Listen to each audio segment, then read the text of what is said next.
മേൽക്കൂര തകർന്നു വീണ ആലപ്പുഴ കാർത്തികപ്പള്ളി സ്കൂളിൽ സംഘർഷമാണ്. സ്കൂളിനുള്ളിൽ കയറിയാണ് യൂത്ത് കോൺഗ്രസ് പ്രവർത്തകർ പ്രതിഷേധിച്ചത്. പ്രവർത്തകരും പോലീസും തമ്മിൽ സംഘർഷമുണ്ടായി. നേരത്തെ പ്രതിഷേധിച്ച് SFI സ്ഥലം MLA രമേശ് ചെന്നിത്തലയുടെ കോലം കത്തിച്ചു.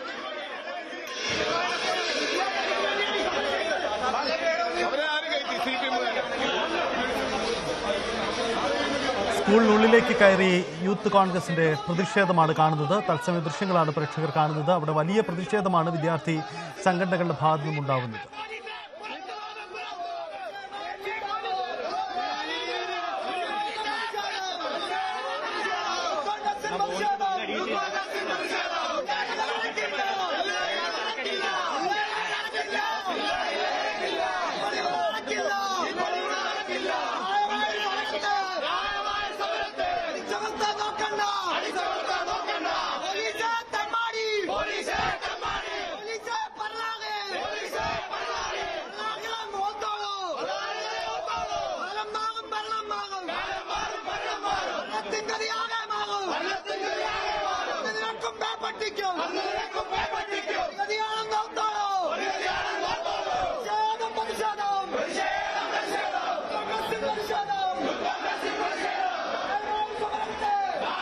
ശരണ്യ സ്നേഹജൻ ചേരുന്നുണ്ട്. ശരണ്യ, എന്താണ് അവിടെ സംഭവിക്കുന്നത്? രമേശ് ചെന്നിത്തലയുടെ മണ്ഡലമാണിത്. പക്ഷേ SFIയുടെ പ്രതിഷേധമുണ്ട്, ഒപ്പം KSUവും യൂത്ത് കോൺഗ്രസും അടക്കം പ്രതിഷേധിക്കുകയാണ്. എന്താണ് അവിടെ സംഭവിക്കുന്നത്? വലിയ പ്രതിഷേധമാണ് ഇവിടെ ഉണ്ടായത്. 3 രാഷ്ട്രീയ പാർട്ടികളുടെ നേതൃത്വത്തിൽ പ്രതിഷേധമുണ്ടായി എന്നുള്ളതാണ്. സ്കൂൾ കെട്ടിടം തകർന്നു വീണതുമായി ബന്ധപ്പെട്ട് രാവിലെ ഇവിടെ യൂത്ത് കോൺഗ്രസിന്റെ BJPയുടെ നേതൃത്വത്തിൽ പ്രതിഷേധമുണ്ടായിരുന്നു. അതിനുശേഷം ഇപ്പോൾ അകത്ത് നടന്നൊരു സംഘർഷ സമാനമായ സാഹചര്യത്തിൽ മാധ്യമപ്രവർത്തകർക്കടക്കം പരിക്കേറ്റു. മാതൃഭൂമി ക്യാമറമാൻ ബോണിയുടെ തല ഈ സംഘർഷത്തിനകത്ത് തലയിൽ പരിക്കേറ്റിട്ടുണ്ട്, തലയിൽ മുറിവേറ്റിട്ടുണ്ട്. യൂത്ത് കോൺഗ്രസ് പ്രവർത്തകർക്കും മുറിവേക്കുന്ന ഒരു സാഹചര്യമാണ് ഉണ്ടായിട്ടുള്ളത്. അകത്തേക്ക് പ്രവേശിച്ച് യൂത്ത് കോൺഗ്രസ് പ്രവർത്തകർ സ്കൂളിൽ CPM പ്രവർത്തകരുമായി ഏറ്റുമുട്ടി. തുടർന്ന് പോലീസും CPM പ്രവർത്തകരും യൂത്ത് കോൺഗ്രസ് പ്രവർത്തകരും തമ്മിലുള്ള സംഘർഷ സമാനമായ സാഹചര്യമായിരുന്നു ഇവിടെ ഉണ്ടായിരുന്നത്. BJPയുടെ നിയോജകമണ്ഡല പ്രസിഡന്റ് അളിയനാണ് ഇവിടുത്തെ HF എന്ന് പറയുന്നവൻ. അവൻ ഇവിടെ നിന്ന് ഒളിച്ചോടിപ്പോയി CPMകാരെ കൊണ്ടുവന്ന് ഇവിടെ ഞങ്ങളെ തല്ലിക്കാൻ ശ്രമിക്കുന്നു. സമാധാനപരമായി ഇവിടെ സമരം ചെയ്യുമ്പോ CPMകാർ ഇങ്ങോട്ട് വന്ന് ആക്രമിച്ചതാണ്. മാധ്യമപ്രവർത്തകർ സാക്ഷിയാണ്. ഈ മാധ്യമപ്രവർത്തകരെ ആക്രമിച്ചു, അവരുടെ തലയ്ക്ക് കസേര തെരഞ്ഞു, ഡാനിയുടെ തല അടിച്ചു പൊട്ടിച്ചു. പോലീസുകാരോട് ഞങ്ങളൊരു കാര്യം പറഞ്ഞേക്കാം, ഞങ്ങൾ ആലപ്പുഴയിലെ സമരങ്ങൾ രക്തരൂഷിതമായ അനേകം സമരങ്ങൾക്ക് നേതൃത്വം കൊടുത്തവരാണ്. ഏതെങ്കിലും CPMകാരനെ DYFIക്കാരനെ പോലീസുകാരനെ പേടിച്ച് ഇവിടെ നിന്ന് മുട്ടുമടക്കി പോകാൻ ഞങ്ങൾ DYFIക്കാരനെ ഈ പ്രിൻസിപ്പലിനെ അടിയന്തരമായി സസ്പെൻഡ് ചെയ്യുന്ന ആ നിമിഷം വരെ ഈ സ്കൂളിൽ തുടർ സമരവുമായി ഞങ്ങൾ മുമ്പോട്ട് പോകും. ഫിറ്റ്നസ് ഇല്ലാത്ത സ്കൂള് ഇന്ന് പ്രവർത്തിക്കാൻ അനുവദിക്കില്ല. ഈ കളക്ടർ അടക്കം പറഞ്ഞെങ്കിലും ശരി, ഇവിടെ ഇലക്ട്രിസിറ്റിയുമായി ബന്ധപ്പെട്ട കാര്യങ്ങൾ ചെയ്തിട്ടില്ല. AEO വന്നിവിടെ സർട്ടിഫിക്കറ്റുമായി ബന്ധപ്പെട്ട് ഇത് പൂർത്തിയാക്കിയിട്ടില്ല. ആരാണ് ഇതിന് ഉത്തരവാദിത്വം? ഇത് ഞങ്ങളെ ഇവിടെ ഇതുപോലെ സംസാരിച്ചുകൊണ്ടിരുന്നപ്പോ ഇവിടെ വന്ന് ആക്രമിക്കുക നിങ്ങൾ കണ്ടതല്ലേ? അപ്പൊ CPMകാരുടെ തിട്ടൂരം ഇവിടെ പ്രിൻസിപ്പളിന്റെ സ്വന്തം സഹോദരിയുടെ ഭർത്താവാണ് BJPയുടെ നിയോജകമണ്ഡലം പ്രസിഡന്റ്. ഈ നിയോജകമണ്ഡലം പ്രസിഡന്റിന്റെ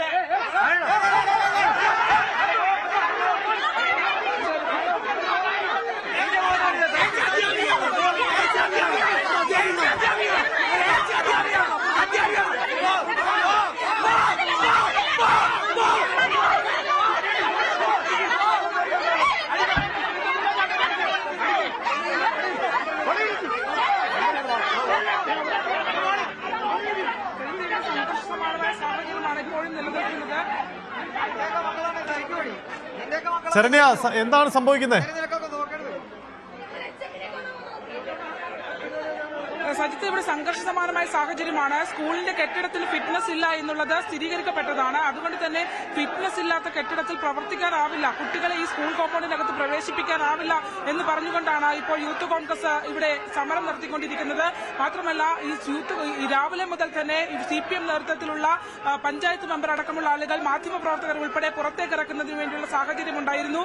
കുട്ടികളെ പുതിയ സ്കൂൾ കെട്ടിടത്തിലേക്ക് മാറ്റുന്നതുമായി ബന്ധപ്പെട്ടുള്ള കാര്യങ്ങൾ റിപ്പോർട്ട് ചെയ്യാനെത്തിയ മീഡിയ വൺ ടീമിനെതിരെ ഇത്തരത്തിൽ അവരുമായും ഇത്തരം പ്രശ്നങ്ങളുണ്ടായി. മാധ്യമപ്രവർത്തകരെ ബലം പിടിച്ച് പുറത്തേക്കിറക്കുന്ന ഒരു സാഹചര്യം ഉണ്ടായിരുന്നു.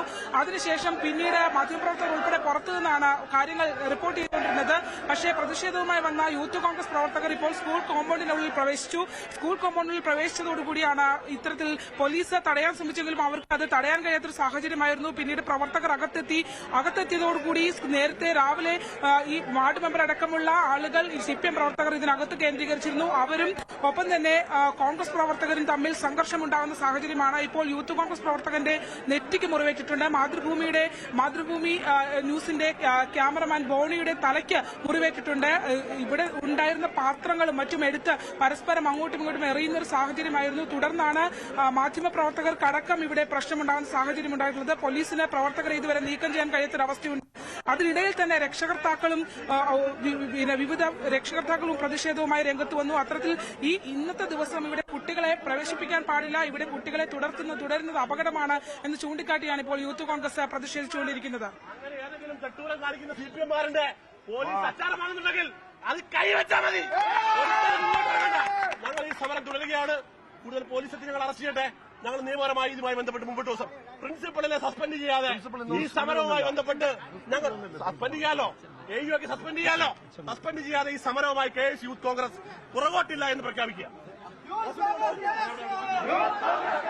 ശക്തമായ പ്രതിഷേധമാണ് കാർത്തികപ്പള്ളി സ്കൂളിൽ നടക്കുന്നത്. കാർത്തികപ്പള്ളി സ്കൂളിന്റെ മേൽക്കൂര ഇടിഞ്ഞു വീണതുമായി ബന്ധപ്പെട്ട് സംഭവമാണ്. ഇതിൽ പുതിയ കെട്ടിടത്തിന്റെ നിർമ്മാണം പൂർത്തിയായതാണ്. അവിടേക്ക് പക്ഷേ ഉദ്ഘാടനം നടന്നില്ല. പക്ഷേ അവിടേക്ക് അടിയന്തരമായി മാറ്റാൻ കളക്ടറുടെ നിർദ്ദേശമുണ്ടായി. അതിന്റെ അടിസ്ഥാനത്തിലാണ് ഇന്ന് അവിടെ ക്ലാസുകൾ ആരംഭിക്കാനുള്ള തീരുമാനമുണ്ടാവുന്നത്. പക്ഷേ വിദ്യാർത്ഥി സംഘടനകൾ ശക്തമായ പ്രതിഷേധവുമായി അവിടെ എത്തുന്നു എന്നാണ് സാഹചര്യം. മുൻ പ്രതിപക്ഷ നേതാവ് കോൺഗ്രസ് നേതാവ് രമേശ് ചെന്നിത്തലയുടെ മണ്ഡലം ഹരിപ്പാടിന്റെ ഭാഗമാണ് കാർത്തികപ്പള്ളി സ്കൂള്. അതേസമയം സർക്കാരിന്റെ വീഴ്ചയെന്ന് യൂത്ത് കോൺഗ്രസും KSUവും ആരോപണം ഉന്നയിക്കുന്നു. അങ്ങനെ ശക്തമായ പ്രതിഷേധമാണ് അവിടെ സംഭവിച്ചുകൊണ്ടിരിക്കുന്നത്. ഇതിനിടയിൽ ഈ സ്കൂൾ അധികൃതരും ഈ സമരക്കാരും തമ്മിലുള്ള വാക്കേറ്റത്തിനും ഇടവെക്കുന്നുണ്ട്. പ്രവർത്തകർക്ക് പരിക്കേറ്റിട്ടുണ്ട്, മാധ്യമപ്രവർത്തകർക്കും പരിക്ക് പറ്റിയിട്ടുണ്ട്. അവിടെ എത്തിയ മാധ്യമപ്രവർത്തകരെ വിലക്കി എന്ന ആക്ഷേപമുണ്ട്. അങ്ങനെ വലിയ തരത്തിൽ കാർത്തികപ്പള്ളി സ്കൂളിന്റെ മേൽക്കൂര തകർന്ന സംഭവം വൻ വിവാദങ്ങൾക്ക് ഇടവെക്കുകയാണ്. ഇതിനിടയിൽ പുതിയ കെട്ടിടത്തിൽ ക്ലാസുകൾ പുരോഗമിക്കുകയാണ്. ശരണ്യ, ഒരു കാര്യം, ക്ലാസ് ഇപ്പോഴും അവിടെ നടക്കുന്നുണ്ടോ? പുതിയ കെട്ടിടത്തിലേക്ക് കുട്ടികളെല്ലാം മാറ്റിയോ?